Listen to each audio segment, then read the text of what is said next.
December 5, 1945.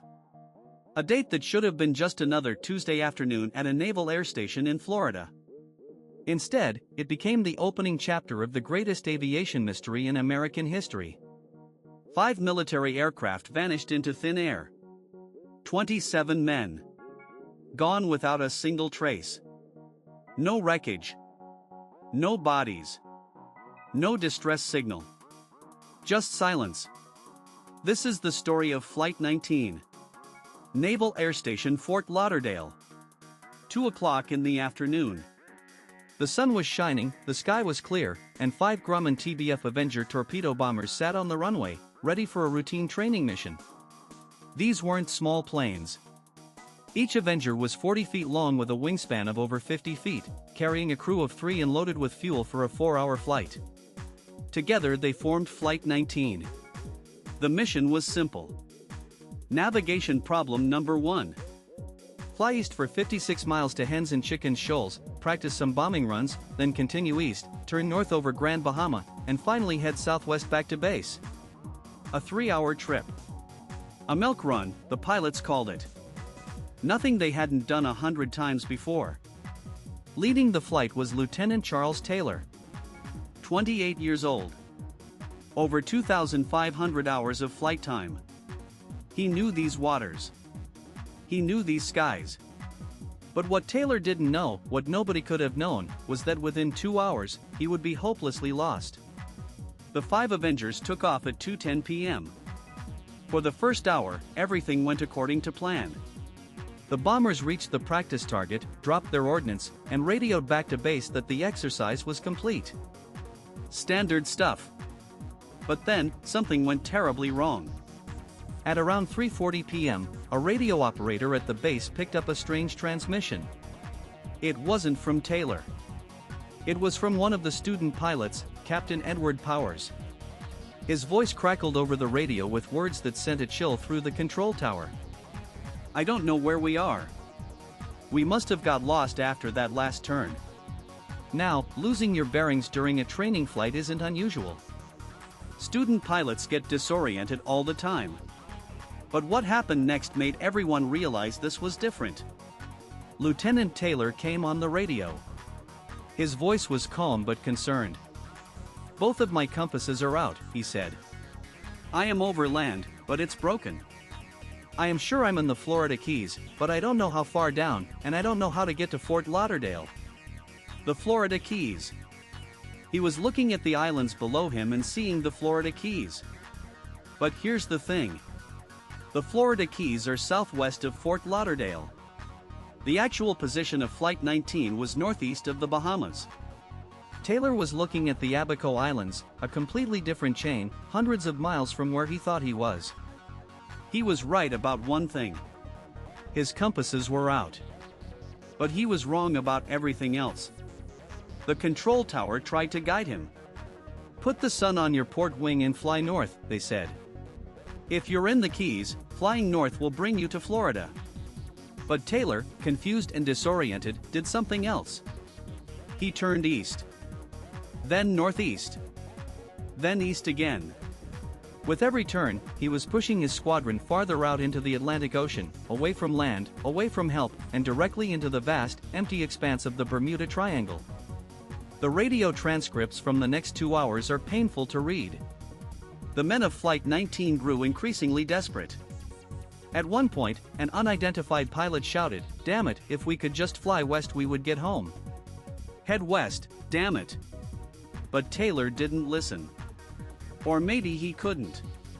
Some researchers believe that Taylor's compass failure wasn't just a malfunction, it was catastrophic. Both his primary and backup compasses were spinning uselessly. In the open ocean, without a working compass, without a visible landmark, even an experienced pilot can become completely lost. By 4:45 p.m., the sun was starting to set. Taylor made a decision. They would fly east for 10 minutes, then turn north, hoping to reach land. But there was no land in that direction. Only water. Thousands of miles of dark, empty water. The last confirmed transmission from Flight 19 came at 6:20 p.m. Taylor's voice was tired, resigned. All planes close up tight, he said. We'll have to ditch unless landfall. When the first plane drops below 10 gallons of fuel, we all go down together.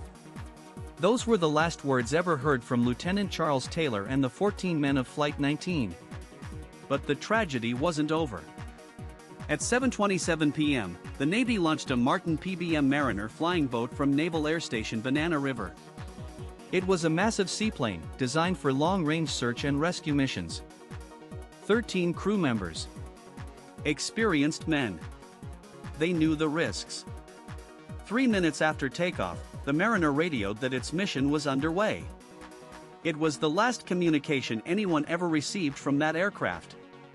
At 7:50 p.m., the crew of a tanker ship off the coast of Florida reported seeing a massive fireball in the sky. Flames leaping 100 feet high. Burning for 10 minutes. Then nothing. The Mariner had exploded in mid-air. The most likely cause was a vapor leak from the fuel tanks. The Mariner carried nearly 10 tons of gasoline, and its fuel lines were known to loosen during flight. One spark, and the entire aircraft becomes a bomb. 13 more men, gone. In a single night, the United States Navy had lost 6 aircraft and 27 men. The search that followed was the largest in naval history at that time. Hundreds of ships. Thousands of aircraft. They combed over 300,000 square miles of ocean. They searched the Atlantic, the Gulf of Mexico, the swamps and forests of Florida. They found nothing. No wreckage. No life rafts. No bodies. Nothing. The official Navy investigation ran for months. 500 pages of testimony, analysis, and speculation. The board concluded that Taylor had mistakenly identified the Abaco Islands as the Florida Keys, and had led his flight farther out to sea instead of toward land. But the report was controversial. Taylor's mother protested, demanding that the Navy not blame her son without evidence. The Navy eventually amended the report, changing the cause from pilot error to cause unknown. Over the years, dozens of theories have emerged. Some say the planes were caught in a sudden storm and crashed into the sea. But weather records from that day show clear skies and moderate conditions. Others suggest equipment failure, that all 5 aircraft experienced simultaneous instrument malfunctions. Possible, but unlikely. And then, of course, there are the darker theories. The Bermuda Triangle. A patch of the Atlantic Ocean roughly bounded by Miami, Bermuda, and Puerto Rico, where ships and planes have supposedly vanished under mysterious circumstances for centuries.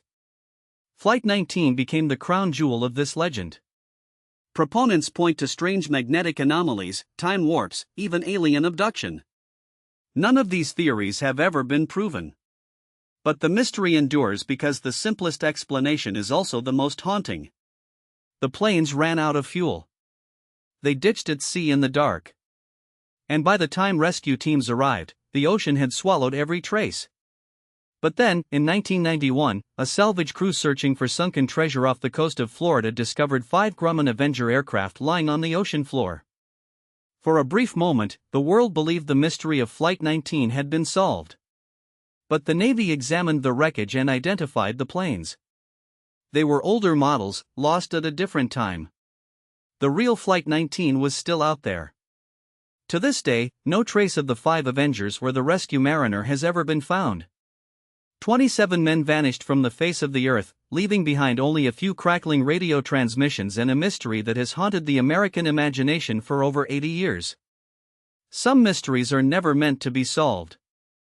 If you enjoyed this story, hit that subscribe button and join us for more untold tales from history.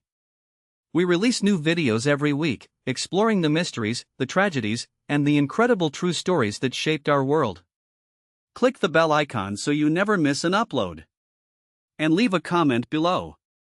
Do you believe the Bermuda Triangle is real, or was Flight 19 just a tragic navigation error? We want to hear your thoughts. Thanks for watching. See you on the next one.